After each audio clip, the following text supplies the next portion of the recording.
Hey, good morning everyone. I am Kevin Cantillas and I will be your reporter for today. And our report is all about assessing the curriculum. And my assigned topic is all about criteria for curriculum assessment. So let's start. Criteria for curriculum assessment is defined as a set standards to be followed in assessment. Specifically, as they apply to curriculum, criteria are set of standards upon which the different elements of the curriculum are being tested.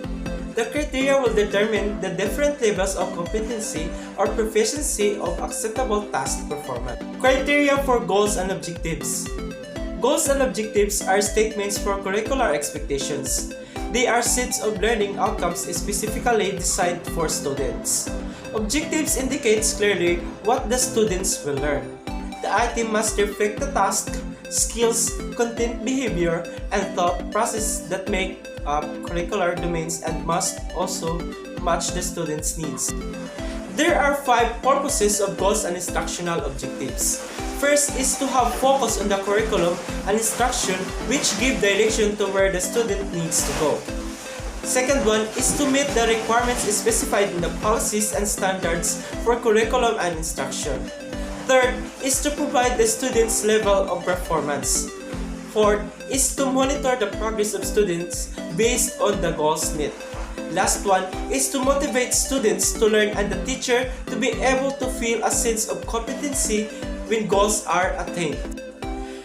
There are 4 elements for goals and objectives to be formulated criteria on a certain elements that should be included according to Hall and Knowledge in 2000.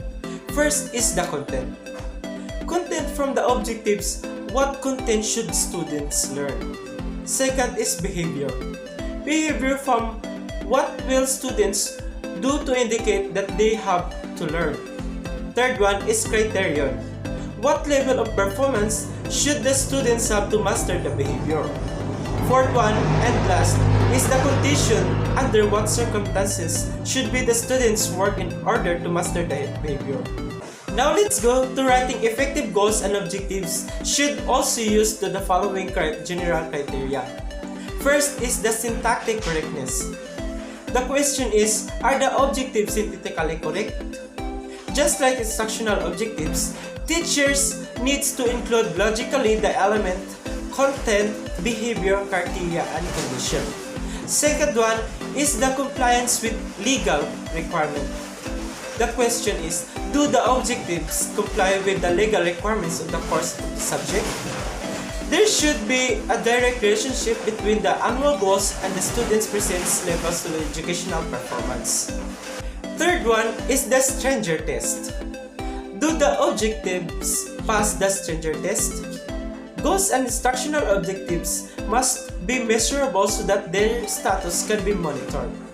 If the goals and instructional objectives pass that stranger test, someone not involved in developing the statement, a stranger could still use them to write appropriate instructional plans and evaluate students' progress.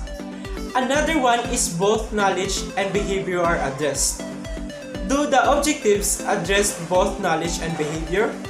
The statement of behavior must be an objective to provide a measurable indicators of learning, but it is the learning, not the behavior that is of primary importance to most of teachers. The fifth one is the so what test. Do they pass the so what test? The so what test speaks of validity because the purpose of education is to prepare people to be socially competent. The so what test asks whether the goals and instruction objectives are important. Another one is the individualization. Are the objectives aligned? Appropriate goals and instructional objectives are derived from the assessment data. They must be aligned with the student's present level of educational performance and the student's goals. The last one is the common sense. Do they make common sense? Instructional objectives don't have to fit into one sentence, and trying to make them do so can be very confusing. Objectives tells what the students will learn, not descriptions of what the teacher will do or what process of the students will follow to learn. And this is the said example table for the checklist for goals and objectives. The question should be answerable by yes or no. Now let's go to criteria for assessment of instructions. Another element of curriculum which needs criteria for assessment is instruction. Instruction refers to the implementation of the objectives. It is concerned with the methodologies of strategies of teaching. Before we go to the criteria of instruction, we should first familiar the two approaches of instructions. First is the substantive approach. Second one is the generative approach. The substantive approach. According to Adams and Engelman 1996, this is referred to as a direct instructions.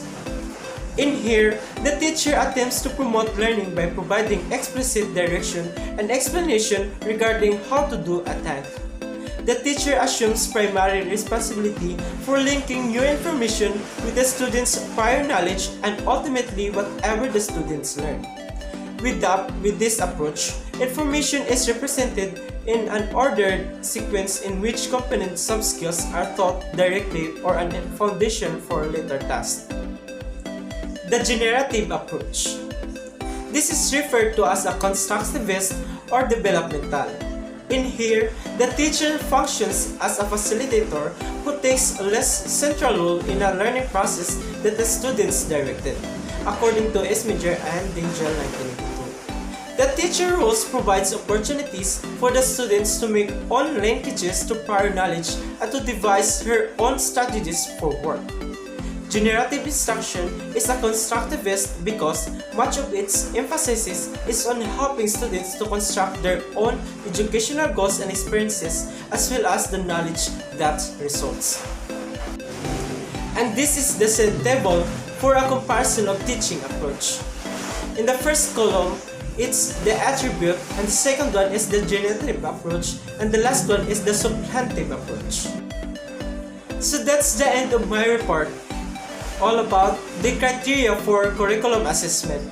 Thank you for listening, guys. I hope you all understand and keep safe. Thank you. Bye-bye.